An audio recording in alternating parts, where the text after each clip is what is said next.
In the feverish atmosphere of the 1820s American frontier, a spiritual earthquake was leveling the burned-over district of New York.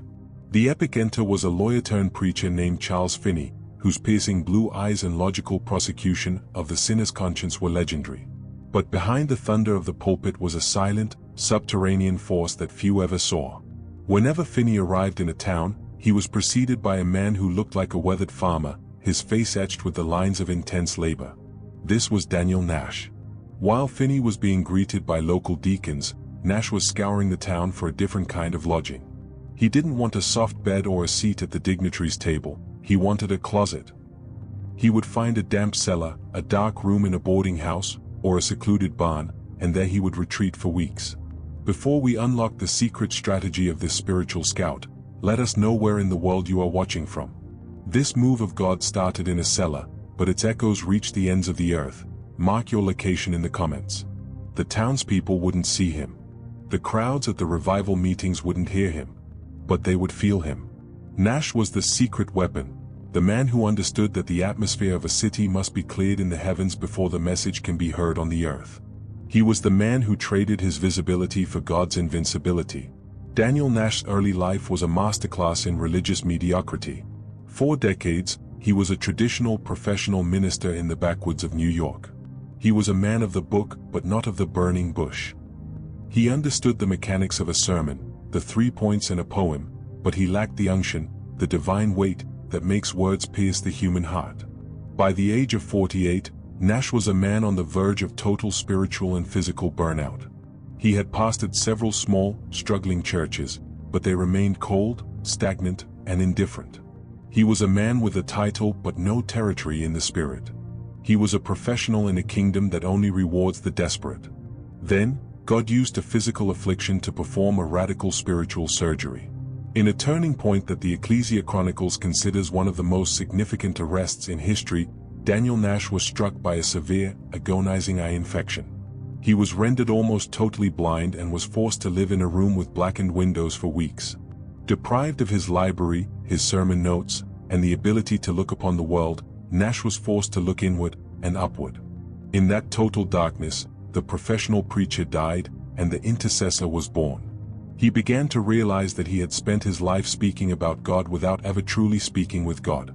He emerged from that dark room with his physical sight only partially restored. His eyes would always have a shadowy and sensitive look, but with a spiritual vision that was terrifyingly sharp.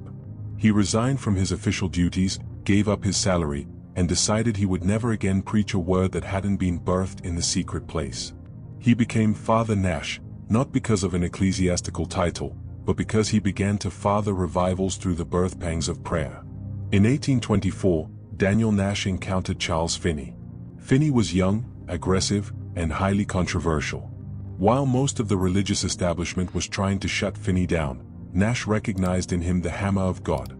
Nash approached the young evangelist with a proposal that was unheard of: "You preach, and I will pray." They formed a covenant of fire. Their strategy was a two-pronged pincer maneuver against the kingdom of darkness. The advanced scout, Nash, and later his partner Abel Clary, would enter a town weeks before Finney.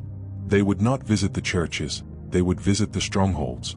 They would find the spiritual nerve centers of the town, the places of greatest sin and greatest religious pride, the siege of silence. They would rent a room and go into a state of spiritual lockdown. They would fast until they were skeletal. They would pray until the local boarding house owners were terrified by the sounds of their groaning. The signal: Nash would not allow Finney to start the meetings until he felt a breakthrough. He would send a message: "The heavens are open. The ground is soft. You can come now."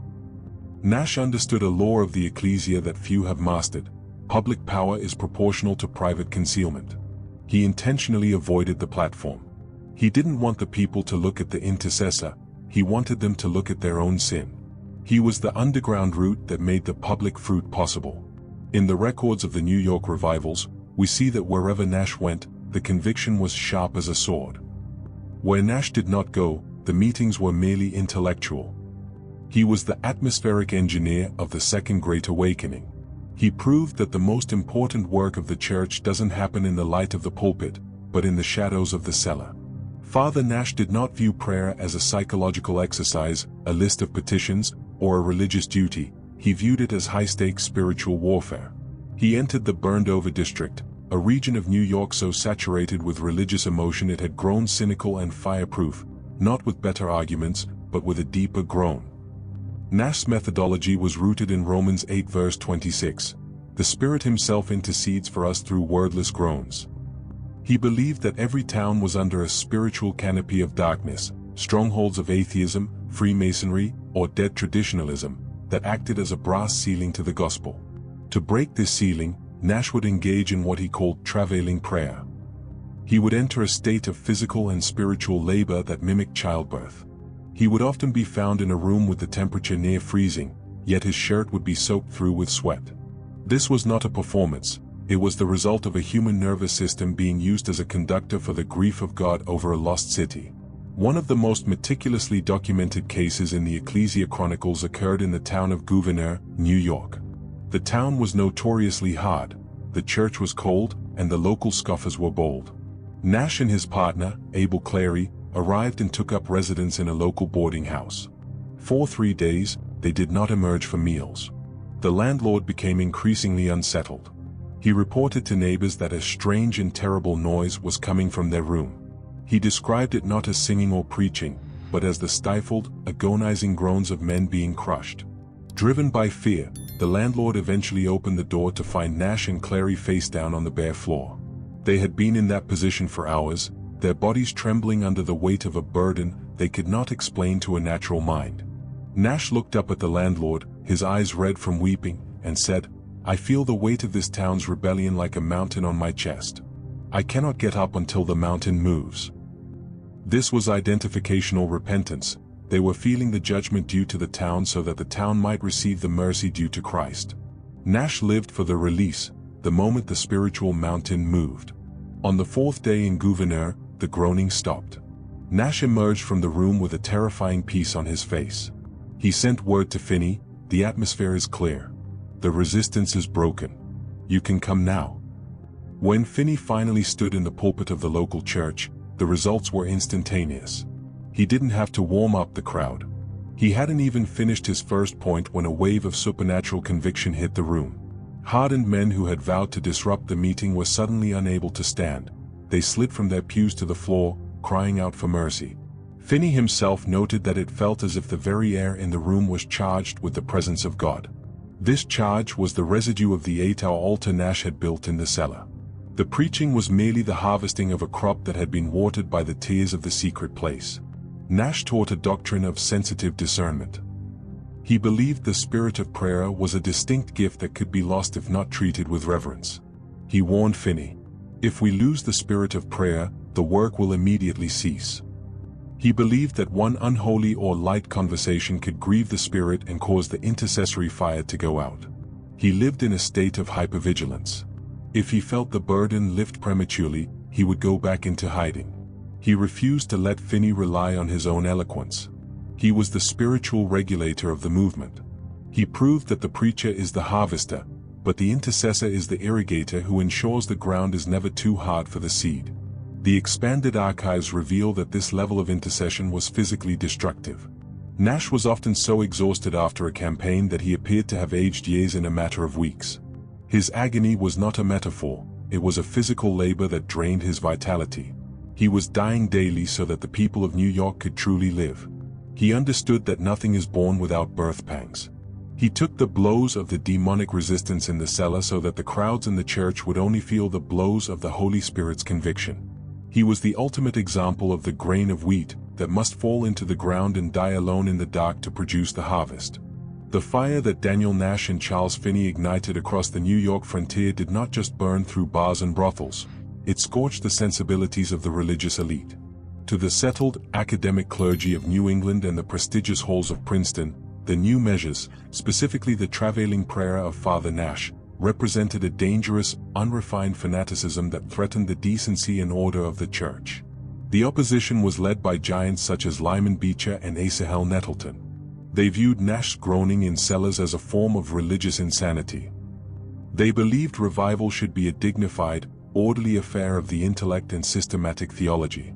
The conflict came to a head at the New Lebanon Convention in 1827, a high-stakes theological summit where the Old Guard attempted to shut down Finney's movement. Nash did not attend the debates to defend his methods. Instead, he found a nearby grove of trees and went to his knees. While the scholars argued over decorum, Nash was arguing with God over the destiny of the American continent. He understood a truth the wise had forgotten. You cannot argue a stronghold into submission, you must pray it into oblivion. Nash became the primary target of the critics' vitriol. Because he was rarely seen in the pulpit, he was easy to caricature as a madman. In the archives of the Ecclesia Chronicles, we find that Nash's response was a masterclass in holy silence. He instructed Finney never to spend a single moment defending him. If we stop to fight the dogs, Nash said, we will lose the scent of the master. He believed that the moment an intercessor begins to defend his own reputation, he loses his unction, spiritual authority. He chose the reproach of Christ over the approval of the academy. He was content to be an outcast on earth as long as he was an intimate in heaven. By 1831, the spirit of prayer upon Nash had reached a fever pitch. Finney was invited to the heart of New York City, the intellectual and commercial capital of the nation. The stakes were astronomical. Nash, now 76 years old and physically frail, traveled ahead as usual. He found a small, dimly lit room in a crowded boarding house. The letters from this period describe Nash as a man who seemed to be half submerged in eternity. He told a fellow laborer, I have the spirit of prayer upon me to such a degree that I feel I shall dissolve if the Lord does not answer soon. He wasn't just praying for a meeting, he was praying for the national conscience. He sensed a coming great darkness, a reference many believe was a prophetic foresight of the American Civil War. He was a watchman who was literally being consumed by the message he was guarding. In the winter of 1831, in the town of Lowville, New York, the secret weapon of the awakening finally wore out. The snow was piled high against the windows of his room. There were no cameras, no choirs, and no crowds to witness his exit. Daniel Nash was found in his familiar posture, face down on the bare floor, his arms stretched out in a cross-like fashion. This time, however, the groan had been replaced by a silence that shook the movement to its core. He had died in the very act of intercession. When Charles Finney received the news, he was paralyzed with grief. He wrote in his memoirs, I have no doubt that the secret of our success lay in the prayers of that man. He had a spirit of prayer such as I have never witnessed in any other person. When he died, it felt as if the engine had been ripped out of the ship. The archives record a terrifying shift following Nash's death. Without the hidden root in the cellar, the public fruit began to change. Finney himself noted that the supernatural gravity, the weight of conviction that caused men to fall in the streets, began to lift. The revivals continued, but they became more human-driven, more organized, and less arresting. The church had learned how to replicate the Finney formula, the preaching and the methods, but it could not replicate the Nash fire. We entered an era of revival by appointment, forgetting that the harvest only remains because a man once died in the dark to water the soil with his own life. Immediately following his burial, a strange and supernatural veil seemed to fall over the name of Daniel Nash. While Charles Finney was being catapulted into global fame, his lectures on revivals of religion becoming the blueprint for modern evangelism, Nash was systematically forgotten. He was buried in a remote, rural cemetery near the Canadian border. For over 110 years, his grave was abandoned to the elements. The northern New York winters buried the plot in feet of ice. The spring rains brought weeds that choked the small marker. To the natural eye, it was a failed legacy. But in the Ecclesia, obscurity is often the highest reward. Nash had asked to be hidden in life, and God granted him the ultimate hiding place in death. In the late 20th century, as the fire in the American church began to wane, a group of intercessors began a forensic search for the source of Finney's power. They eventually located the leaning, moss-covered stone in Lowville. When the brush was cleared, they found a text that serves as the final article of war for the intercessor. The inscription reads, Daniel Nash, laborer with Finney, mighty in prayer. He was a man of God. We must analyze these three specific phrases, for they contain the DNA of a hidden life. Laborer with Finney. In an age of personal brands, Nash's identity was entirely swallowed by the mission. He was content to be defined by his partnership with the voice, provided the work was done. Mighty in prayer. In the 19th century, mighty was a word reserved for generals. To apply it to prayer was to acknowledge that Nash's intercession was a kinetic force. It suggests that his prayers had a ballistic quality. They struck the strongholds of New York. He was a man of God. This is the ultimate Ecclesia degree. It implies that through decades of the 8-hour altar, Nash's very nature had been cauterized. The expanded archives contain a sobering observation made by Finney himself after Nash's departure. Without the intercessory shield provided by Nash, Finney began to experience a level of ministerial friction he had never known. The supernatural gravity that once caused people to fall prostrate in the streets of Rochester began to lighten.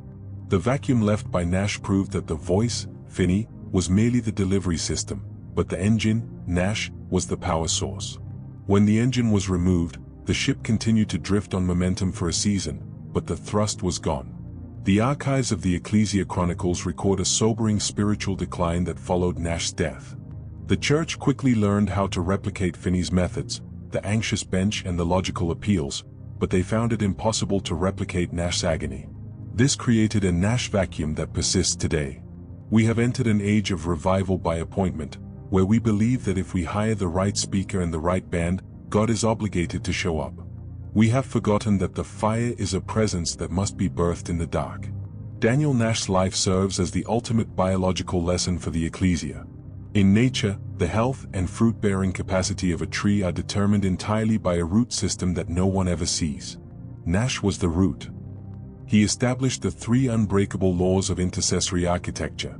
The law of invisibility, spiritual power is inverse to public visibility. The law of legal ground, prayer is a legal proceeding in the courts of heaven. Nash was presenting the wounds of Christ as the reason why strongholds had to be dismantled. The law of total identification, you cannot reach a people you do not weep for. Few realize the sheer weight that a public speaker carries. When Nash was in the cellar, Finney felt a supernatural wind behind his words. When Nash died, the scaffolding was pulled away. This is the modern ministerial crisis. We have thousands of preachers standing on stages with no Nash in the cellar to carry the spiritual load. We are asking our leaders to be both the voice and the engine, and the human heart was never designed to hold both roles. The archive of Daniel Nash is now sealing, but the spirit of prayer is looking for a new room to haunt. The final call of this chronicle is for a new generation of hidden laborers. The assignment of anonymity. Are you willing to die without your name ever being in the history books? The discipline of the burden. We must move past casual prayer. We need a remnant that will stay in the room until the atmosphere clears. The reconnaissance of the scout. Every city has a nerve center of darkness. We need intercessors who will perform spiritual mapping and dismantle strongholds before the church even attempts a program. Father Nash proved that history is not made by the people who talk the loudest, it is made by the people who groan the deepest. You don't need a platform to change your city, you only need a floor. If your heart has been arrested by this archive, if you feel the call to be the silent partner of the next great awakening, then sign your name in the spiritual registry today. Write "I choose the cellar" in the comments. Let it be your public execution of ego and your enrollment in the shadows. Subscribe to the Ecclesia Chronicles. We do not offer you soft words, we offer you the path of the agonizer.